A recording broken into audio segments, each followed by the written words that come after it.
السلام عليكم ورحمة الله وبركاته. جاني كذا سؤال ان في بنانيت كده امارات مش عارفين يحشوا المحشي، يعني عارفين يعملوا التسبيكة وعارفين يعملوا بس مش عارفين يحشوا المحشي، بيفك منهم وبيبقى فيه مشكلة كبيرة.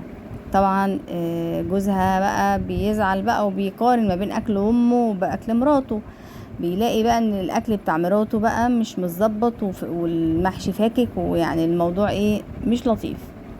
البنات بقى اللي بتقول ان المحشي بيفك معاهم، انا النهارده طالعه عشان بس اوريكم المحشي ازاي نحشيه وعمره ما يفك مننا، مستحيل يفك مننا. انا كنت عامله الصلصه انا كنت يعني عادي بصلايه كبيره مبشوره عليها نص كوبايه زيت او ربع كوبايه زيت. المحشي بيحب الزيت يعني يكون يعني زياده شويه. وحمرنا البصلايه، حمرناها تحمير حلو كده بقت حمرة، ونزلنا عليها بالطماطم دي يعني مفيهاش اي افتكاسات. نسيبها لما تتسبك، ما يبقاش فيها اي سوائل جامده، يعني تبقى مسبكه كده والدسم طالع على الوش، اللي هو الزيت يعني طالع على الوش كده، يبقى سبكت بس خلاص. وبشيلها بقى في كيس في الفريزر. دي الخضره بتاعتي، ما بحطش عليها الخضره طبعا واشيلها في الفريزر، لا، بقطع الخضره طازه كده ونحطها عليها. بجيب الحله بتاعتي بقى وبحط فيها الصلصه اللي انا طلعتها من الفريزر، بتتفك زي ما انتوا شايفين، وبنزل عليها الرز المغسول بتاعنا، وبنزل وبقلب بقى كده شويه الاول، نحط ملح وفلفل اسود كده ونبهر الموضوع، ونحط التوابل اللي انتوا تحبوا طعمها. حطينا الملح، هنسيب بقى. بصوا يا جماعه، في تركايه هنا بقى للبنات فعلا اللي ما تعرفش، في تركايه هنا حلوه قوي. الرز بتاعنا هنسيبه على النار بتاع 15 دقيقه، نقلب كده ونسيبه على النار هاديه جدا، ما نعليش النار.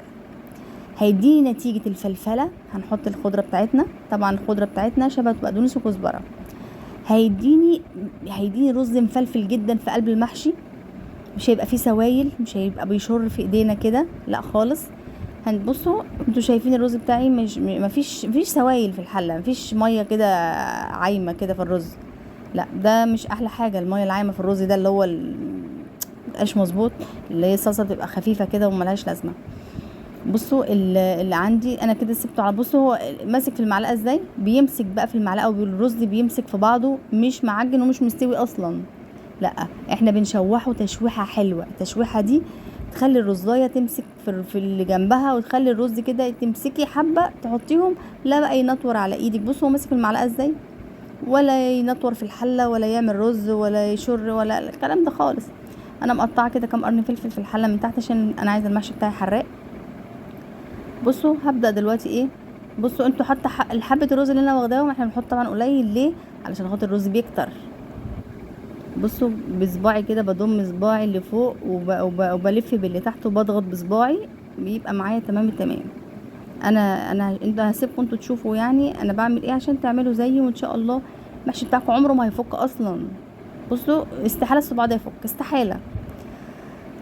زي ما قلت لكم بقى، التركية بتاعت الرز اللي بيتقلب 15 دقيقة او 20 دقيقة على النار، ده لو فاض مننا بقى حبة رز مستحيل يبوظ في التلاجة، يقعد 4 ايام 5 ايام وتحشيه وهيطلع كأنك لسه عاملاه دلوقتي. الطريقة اللي احنا بنعملها دي، التركاية دي بتظبط معايا الرز قوي، بتخليه مفلفل وبتخليه كده ماسك في بعضه، وبتخليه يقعد في التلاجة ما يجرلوش اي حاجة لمدة 5 ايام او 6 ايام كمان.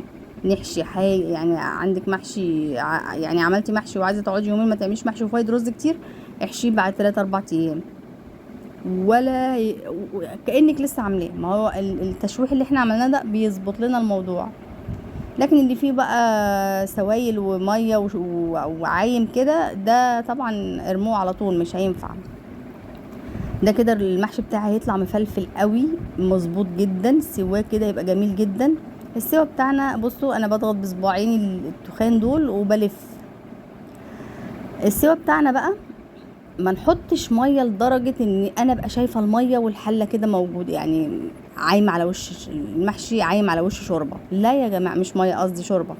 ما ينفعش خالص، احنا بنسلق كده المحشي، احنا بنسلق المحشي وبنسلق الرز لا، احنا بنحط شوربه، ما نشوفهاش، احنا نميل الحله، نشوف الشوربه، نشوف ان احنا حاطين كميه شوربه نميلها. لكن تبقى الحله قاعده كده والشوربه عايمه على وشها، لا المحشي بتاعي كده خلاص كده يعني بقى عجينه، طبعا مش هينفع. المحشي نحط يعني انا على الحله دي هحط كده كوبايه شوربه من المج الشاي بتاعنا العادي. لكن نكتر شوربه قوي لا، نحط بس ما نخليهاش تبقى عايمه على الوش، يعني نحط قبل ما تعوم على الوش كده نوقف، عشان بس ما يبقاش عايم في الشوربه كده ويبقى معجن.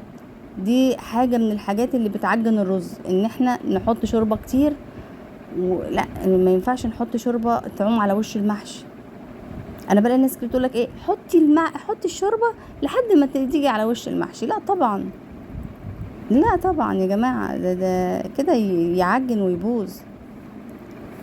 ادي المحشي بتاعنا اهو بعد السوا، وان شاء الله يعجبكم، والسلام عليكم.